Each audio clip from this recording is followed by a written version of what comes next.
Okay, so another Magic the Gathering deck to talk to you guys about, and this is called Monowhite Protection. So the goal of this deck is just to make a bunch of creatures come out that's very difficult for the opponent to get rid of. So essentially, it's like a stall deck or a lockdown deck. The goal is to make it very difficult for the opponents to deal with any of the creatures or attack you. So this is actually the second version of this deck. I have a video on the first version already, but that was a while ago. So time to go over it again with some upgrades on this deck. So first card here I have is Heartmender. 4 mana for 2/2 doesn't seem like very much. However, the ability says at the beginning of every turn I can remove a -1/-1 counter from each creature I control. And why is that important? Because it has Persist. So Persist means that when it dies, then if it has no -1/-1 counters, it comes back to life. It comes back to the battlefield with a -1/-1 counter. But because every turn I remove a -1/-1 counter, that means like this thing can die, it'll come back with a -1/-1 counter, and the next turn it's gone. Which means that it can die and come back again with a -1/-1 counter, and the next turn it dies, it comes back again. Like, it's very hard to get rid of. So that's really the kind of the goal of this deck, is to make it difficult for the opponent to deal with my creatures, make it difficult for them to attack me. So this creature will come back to life every turn unless the opponent will kill it while it has a -1/-1 counter on it. But if it dies normally from battle combat, then it'll just come back. Hypocrisite is another one that's interesting. So there's a 2 mana for 1/1, which isn't very good, but it comes into play with 3 +1/+1 counters if I didn't play it from my hand. And what does that mean? Well, when it dies, then it gets 3 time counters with Suspend. So basically, I play this as a 1/1, it'll die at some point, and then I gotta wait 3 turns, it'll be exiled, and it'll come back after 3 turns as a 4/4. And then after they kill it, it'll just get Suspend again. 3 turns later, it'll come back again as a 4/4. They try to kill it, it dies, it'll get Suspend, it'll come again, back, 3 turns later as a 4/4. Like, you know what I mean? It's going to be hard to kill this thing too. So it'll always come back 3 turns later as a 4/4. Ghostly Prison. So this makes it difficult for the opponent to attack me. So it just says creatures can't attack you unless the controller pays 2 for each creature attacking me. So they got to pay 2 mana for every creature that's attacking me. So basically, straight up, that's like, if you make 1,000 tokens or whatever, it doesn't matter. You can't attack me with all those tokens anymore. You got to pay mana for each creature that's attacking me. So that makes it difficult for the opponent to attack me with. Okay, this is a new addition I added in for this version. Platoon Dispenser, 5 mana for 4/6. So at the beginning of my end step, which is at the end of my turn, if I control 2 or more creatures, I draw a card. And then 4 mana, I can create a 1/1 token. And Unearth. Unearth means that if it dies, I can bring it back to life. And it has like a -1/-1 counter on it, I think. But yeah, I think this thing is in general, because I can keep creating 1/1s out of it, it's going to be difficult for my opponent to deal with that. If I'm going to keep creating creatures as I have mana, plus it can come back, and then plus if I have more creatures, I draw a card, which will help me, of course, as well. So yeah, I think this is anyways. Still not sure whether I'll keep this in the deck or not, but this is a recent addition. Pentarch Paladin, okay, 5 mana for 3/3, flanking. So whenever, basically not many creatures have flanking. So yeah, whatever blocks this card, it gets -1/-1. So when it comes into play, choose a color, and then 2 mana, destroy target permanent of that color. That's pretty useful. Like, if the opponent has a monocolor deck, then this can pretty much destroy anything in that deck. But if they have multicolor deck, this can still destroy a bunch of stuff. So whatever the opponent has, then this thing can actually potentially destroy it, which is always useful, right? Catcher the True. So this one is a 3/6 double strike indestructible. So indestructible makes it very hard to deal with, obviously. Plus double strike, so it attacks for 6 damage. It can't attack or block unless I control at least 3 other creatures, but it has this other ability where 4 mana I can create a 1/1 creature with Vigilance. So yeah, it can create its own creatures, and then once it does, it's very difficult to deal with. Okay, Pariah. It's a good enchantment card, 3 mana in this deck, because it says all damage that will be dealt to me is dealt to enchanted creature instead. So I put this on something that's indestructible, for example, then the opponent attacks me, and all the damage that's dealt to me is redirected to this guy who's indestructible. So basically, if I put this on this, I'm invincible, essentially, until you can deal with this card. You can't damage me anymore. So it's a good card for this deck. Friction Vindicator, okay. 4 mana for 5/5 flying. If damage would be dealt to it, prevent that damage. And when damage is prevented that way, it deals that much damage to any other target. So, yeah, first of all, you can't really do damage to it. And then, if you do try to do damage, it'll redirect that damage to somewhere. So, yeah, like to the opponent or their creatures. So, yeah, very, very good card in this deck, especially because it's mono white. And, yeah, it's not bad for this deck because it's 4 white, whatever. This deck is mono white. So, it's not a drawback for this deck. Oblivion Ring, just a way of dealing with the opponent's annoying stuff. Right, 3 mana. When it enters the battlefield, it can exile non-permanent. When it leaves it comes back, but it's just a way of dealing with some annoying opponent's creatures or enchantments or whatever. That's my removal. Okay, Worship. This is an old card, but I really like this art, actually. 4 mana, damage that would reduce your life total to less than 1, reduces it to 1 if you control a creature. So, as you guys can see in this deck, it's really difficult to remove some of my creatures. So basically, as long as I have a creature, you can't reduce me to less than 1 life. So yeah, as long as I have something, you know, that's on the field, indestructible, whatever, I'm not going to be able to lose because, you know, if I have this on the field, yeah, if I have a creature, which is like likely because I have very difficult to remove creatures in this deck, then basically, yeah, you're not going to be reducing me to less than 1. So it's going to be difficult for opponents to kill me. Okay, so I have another one, Kyodai Soul of Kamigawa. 3/3, flash, flying. Flash means I can play it on the opponent's turn. Flying, and then when it enters the battlefield, another target permanent gains indestructible for as long as I control it. So yeah, basically I can make anything else indestructible. So yeah, there is I mean, there's a couple of my creatures that are already indestructible, but if something wasn't, then actually not just the creature, it's permanent. So basically, like say I have this enchantment, right? You have to get rid of this enchantment if you wanted to be able to kill me, if I have a creature on the field, right? So if you have to kill this enchantment. So I'll just make it indestructible. You know, then you gotta kill this thing first.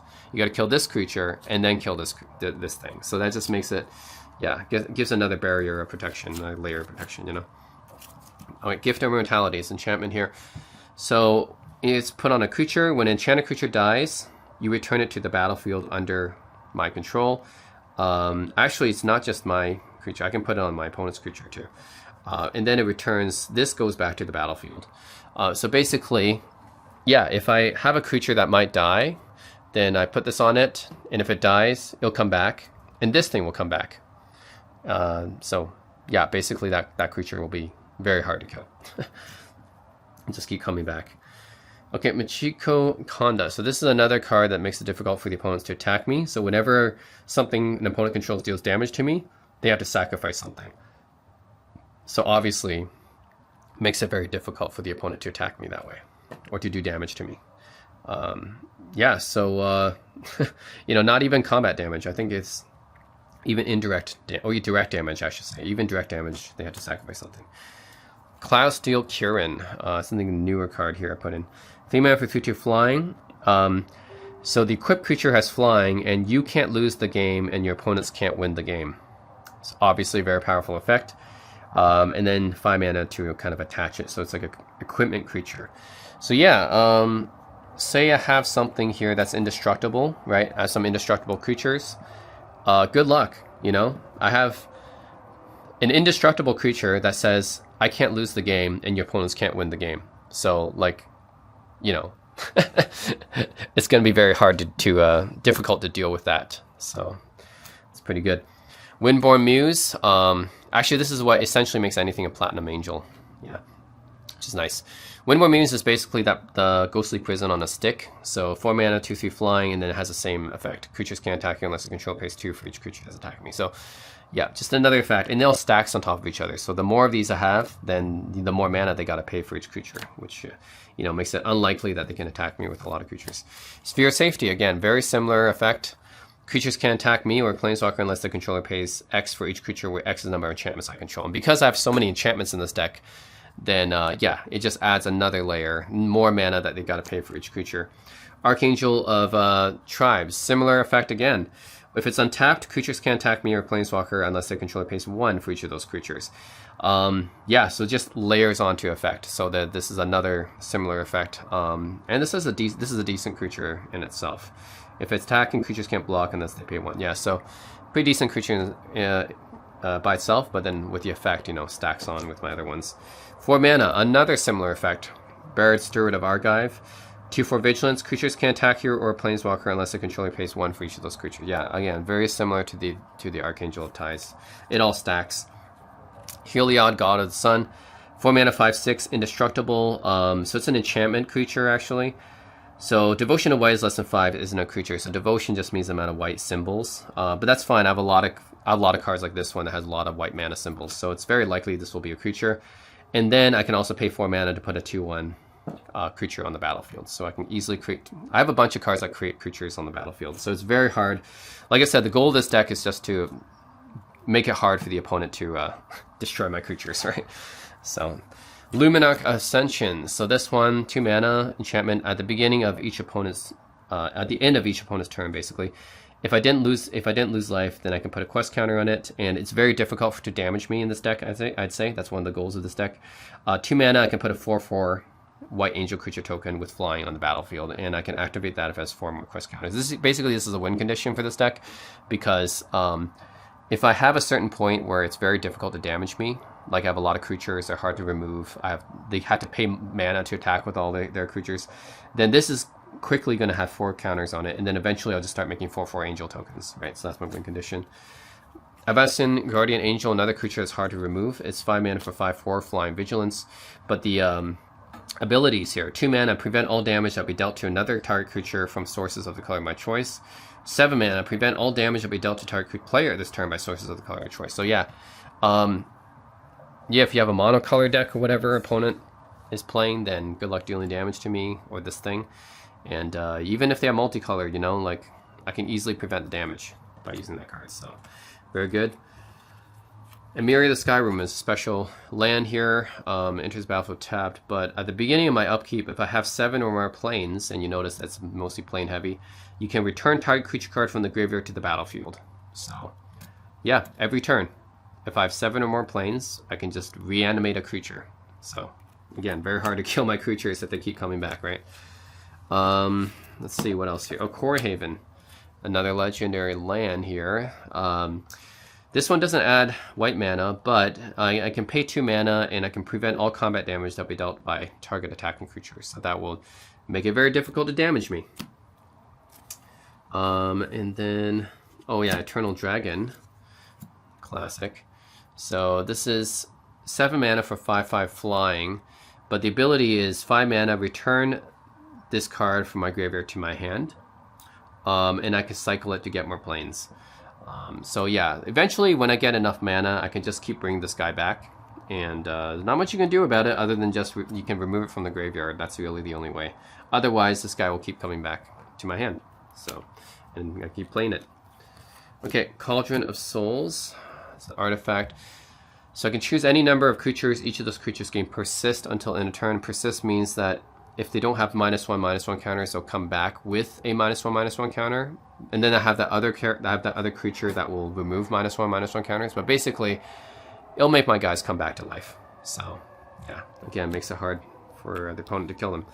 Atalia Samite Master. It's a cool card, old school, 5 mana, 2/3, and I can do X mana, choose 1, prevent the next X damage that will be dealt to me to target creature actually, or I gain X life. So yeah, basically this can either prevent damage or gain me life, both of which are very useful in this deck. And I have what else? Avacyn, Angel of Hope. Oh, this is another version of Avacyn. So this is 8 mana, 8/8, flying, vigilance, indestructible. Other permanents you control have indestructible. Yeah, so good luck killing anything when this thing comes out, you know?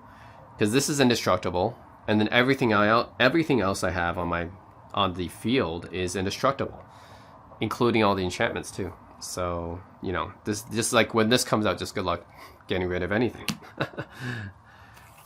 Magus of the Moat. Okay, 4 mana, 0/3. So 0/3 is not good. But creatures without flying can attack. So, yeah, pretty much when this is on the field, you know, you just straight up can't attack unless you have flying. So you had to have a way to deal with this guy unless you have flying creatures. 8.5 Tails. That's a cool card too. So 2 for 2 mana for 2/2, but it says target permanent you control gains protection from white until end of turn. But you might see, why is that useful, right? If the opponent's not playing white. Well, you can pay 1 mana to make target spell or permanent become white. So basically for 3 mana, you can just make anything gain protection from whatever. So it's just generally a very useful card in this deck, right? You can just make anything gain protection from anything, which means it can't be targeted or dealt damage by it. Dawn Elemental. Again, very high devotion to white, 4 mana, 3/3 flying, and straight up just prevent all damage that'll be dealt to it. So, again, another creature that's kind of hard to remove and kind of hard to kill. Privileged Position. Yeah, this is another card that makes it hard to deal with all my stuff. 5 mana. Other permanents you control can't be the target of spells abilities your opponents control. Basically, everything else will have hexproof. So that means it can't be targeted by whatever. And yeah, again, good luck removing stuff if you can't target it. So yeah, that makes it very hard for my stuff to deal with. Story Circle. Good card here. This one is a 3 mana, and when it comes to play, I choose a color, and then I just pay 1 white mana. The next time a source of that color deals damage, it's prevented. So I'm just going to choose whatever color the opponent has. And again, monocolor decks, you know, GG. But multicolor decks, yeah, it's still very, very useful, right? It can just prevent a lot of damage that's dealt to me. Kajona Outpost, I think just potentially just another token generator card. I have to sacrifice a plains, but hey, this land can make tokens. And in general, lands are pretty difficult to destroy. Like, they're harder to destroy than other permanents. So yeah, a land that makes creatures is always very useful for a deck like this. So Glory, this card has to pretty much be in the graveyard to be any good. But yeah, 3 mana, creatures you control gain protection from the color of your choice until end of turn. All the creatures I control, not just one. But this only if this is in my graveyard. So basically after this thing has to die first. After it dies, then 3 mana, all my creatures gain protection from any color. So that's great. Deathless Angel, 6 mana for 5/7 flying, and 2 mana, and I can pay this as many times as I have 2 mana. Target creatures are indestructible this turn. So again, good luck getting rid of my creatures if they're indestructible. Lifeline, 5 mana artifact. Whenever a creature is put in the graveyard and another creature is already on the battlefield, then that first creature is returned to the battlefield. So yeah, again, this is like kind of like that persist thing, but it's like as long as this is out, it's gonna be very hard to get rid of any of my creatures because they'll just come back. Like, everything will just come back, you know. So it's hard to deal with. Another creature in this deck is Silent Arbiter, and this is a pretty interesting creature too because well, it's just a 1/5, but it says no more than 1 creature can attack and no more than 1 creature can block. And yeah, this pretty much limits any way the opponent has of attacking me, because if you can only attack with 1 creature and I have an indestructible creature on the field, well, yeah, you know, good luck. You know, you're not going to be able to do damage to me if you can only attack with 1 thing. Yeah, so basically, yeah, this limits how the opponents can attack, and that's really, you know, one of the goals of this deck is to limit the opponent attacking me. And the fact that I can only block with 1, well, I think that's okay because I have so many creatures that are indestructible or prevent combat damage and stuff like that. So yeah, that should be fine for me. So anyways, pretty cool card to have this in this deck too. You guys can see the goal of this deck really is just to make it very, very difficult for the opponent to deal with my creatures. Yeah, so that's pretty much it. Very difficult to deal with my creatures and very difficult to attack me. So that's goal of this deck. Let me know what you guys think.